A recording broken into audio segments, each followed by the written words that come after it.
What's up guys, it's Desm101 back with another video, and this time we're talking about the PSP and the top 10 games that I own. The mighty PSP turns 20 this year, and there's a lot of great things about it that keep people playing it to this day. I have a lot of great memories playing the PSP and the UMD discs over the years, and with physical media a big topic right now, I wanted to check out the actual physical games I own. Even though they might not be my top rated for the system, these are the ones that I currently have. And if you want to stick around for a bonus at the end, I'll also show off the top 5 PSP Go download games that I have. They're officially downloaded from the PlayStation Store, as this PSP Go is stock.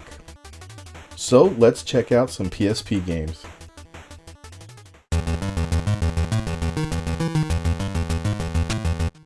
At number 10 we have Need for Speed Most Wanted 510. Another fun racing game from the Need for Speed series, and I actually found this one to be quite a bit more enjoyable than the one on the PlayStation Vita, which I also have. This one just stands out. I probably like it as that classic kind of racing. It features a robust career mode where you go and race up the ranks of some of the most notorious racers in the area, as well as upgrading your cars and doing some of that customization. The game also features a lot of cops, which sometimes can be fun but sometimes can be annoying. Still, it's a solid game.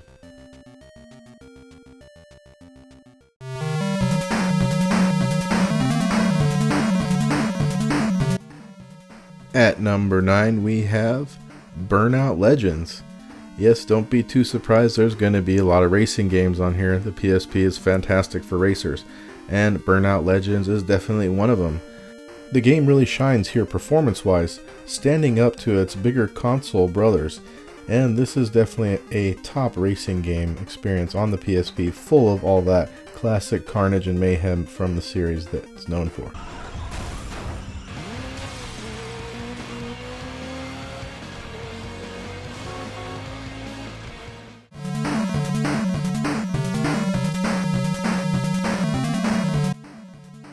At number 8 we have Grand Theft Auto Vice City Stories, and I'm going to say it's a tie between that one and Liberty City Stories, so you can take your pick, whichever one you like better, but I'll go with Vice City. And really, can't go wrong with this one, especially if you're a fan of the series. It's done really excellently, and tons of content here to explore. The fact that they were able to cram so much to do on the PSP between all of these Grand Theft Auto games is pretty amazing, and it does hold up really well today, especially if you've got a hankering for that classic GTA style. I got responsibilities. What? Kids? Abroad giving you shit, huh?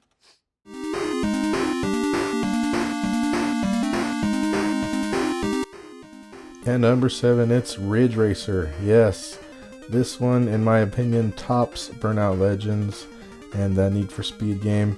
It's really a very polished experience here overall, very satisfying. The announcer can get a little bit annoying, but the tunes, the style, the driving, the drifting, everything is top notch here, and one of the best in the Ridge Racer series in my opinion. For some reason it really flourished here, and it's a shame we didn't get the same kind of Ridge Racer quality on the Vita, but this game really stands out.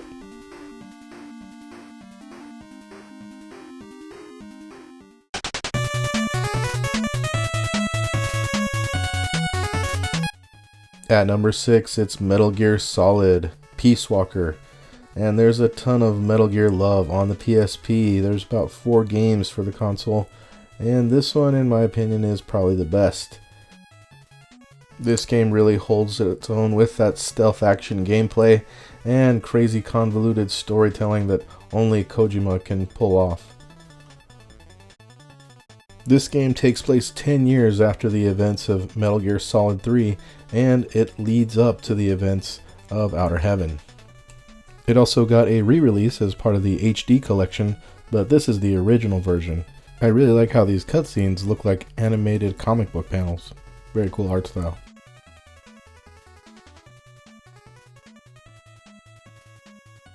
Counting down our top 5 is Darkstalker's Chronicle, the Chaos Tower. And this is Darkstalker's game for the PSP. That's pretty much why it got this spot.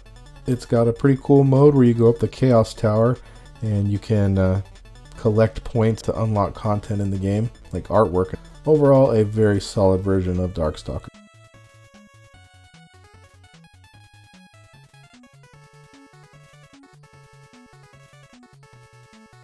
At number 4, it's my favorite racing game that I own for the PSP, and that's Outrun 2006 Coast to Coast. Of course, this is a top-class arcade racer, and it's addictive as can be. It's hard to put down, and it's good wherever you play it. Xbox, PS2, PSP. It's just a really fun experience, so be sure to check out Outrun.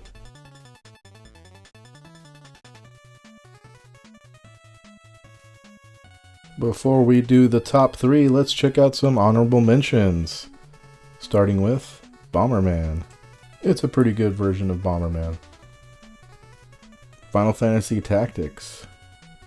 Really excellent game. I'm pretty terrible at it though, sadly. Reflex. Motocross versus ATV. Another solid racer on motorcycles and ATV. Pac-Man World 3. I'm not great at platformers, but this one's pretty fun from what I've played so far. And EA Replay.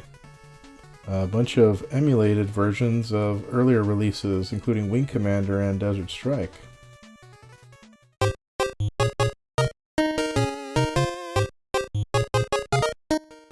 Here we go with the top 3, and it's Final Fantasy, the original. And it's the PSP remake, and this is a very beautiful version for this original Final Fantasy game. Really, there's a whole lot of good artwork and fun to be had here checking out this game, playing through it.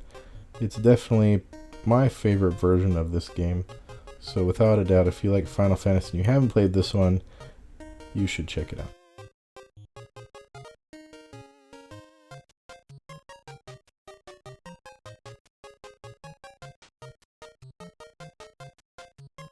At number 2, we have Mega Man Powered Up, an excellent version of the first Mega Man game with a bunch of upgrades and added content. So you can actually play it in a couple different modes, either the new style or the original. As far as the level layout, they give you those two different options. You've got different difficulty modes. You can even build your own courses and stuff. This is an awesome game and highly recommended.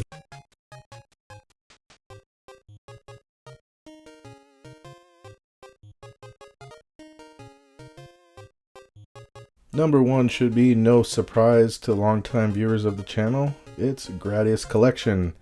And this is an excellent set of Gradius games, which basically isn't collected anywhere else, sadly. And this game is very deserving of a Steam release or PS4 release, something, a wider release, just because it's got very solid versions of games that are very uncommon now, such as Gradius Gaiden, Gradius 4, Gradius 3, Gradius 2, and it has some good settings as far as getting the resolution correct. So this is a pixel perfect mode, but you can also stretch it, but it looks kind of gross. But at least it gives you the option. So it's not the perfect set of Gradius games, and there's other collections you can get on the PSP, but for my set of games, this is the top.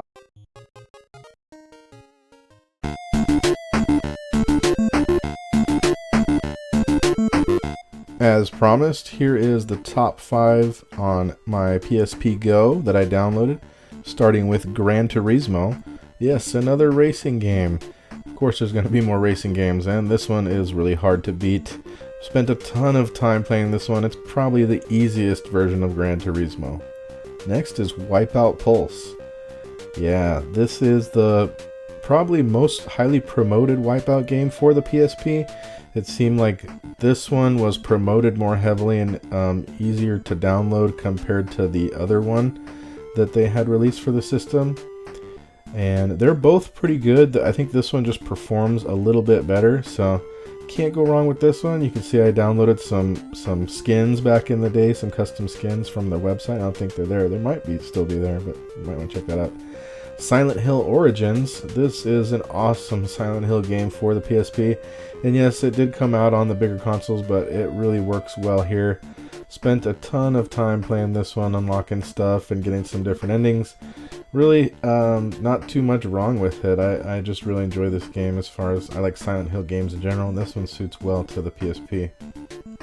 Alright, and here we have Final Fantasy IV Complete Collection with After Years, and really I mostly just play the normal Final Fantasy II game and storyline. I haven't really actually played through the After Years and all that stuff. It's cool that they have it, but really the beautiful 2D art style, again, similar to the other Final Fantasy, makes this one really hard to beat from my perspective. It's just my favorite Final Fantasy game ever, so of course this one's going to make it to the list as a top contender.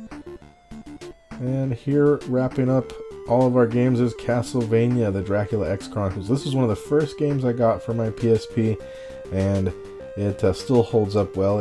It contains these classic games, which are really important, and maybe even more important than the game that they created here, which it's not bad, but it definitely has a lot of mixed opinions. And on that note, I actually made a post about this game on my Twitter, and we're going to look at some of the comments and the feedback of what people said, because Twitter normally isn't a great place for discussion, but sometimes for gaming it can be pretty good. So here's a few comments from people who seems like people liked it in general, but a lot of people also didn't like it, so really interesting kind of variety of opinions there. But yeah, that's one of my favorite PSP games, and you probably wonder what else is missing. And yeah, there's some God of War games that I played on the original PSP, and I actually had my system go into the wash, and it got ruined, and this is a long time ago, before I bought the PSP Go, and the ones you see here in the video are more recent acquisitions aside from the PSP Go. So yeah, those games were on the top list, but since I don't own them anymore, they didn't show up here. But they're excellent games, and there is some more, but that's pretty much it, guys. There's lots of other great ways to play the PSP on the PS TV and the PlayStation Vita. That's maybe a better solution for some of these, since the disk drives are going out. Also, make sure to check your batteries on your PSP. They are known to be swelling up and getting to the point of explosion. So that's going to wrap it up for today, guys. Thank you so much for tuning in. I really appreciate you watching all the way to the end, and I hope you have a good one. I'll see you next time. Take care.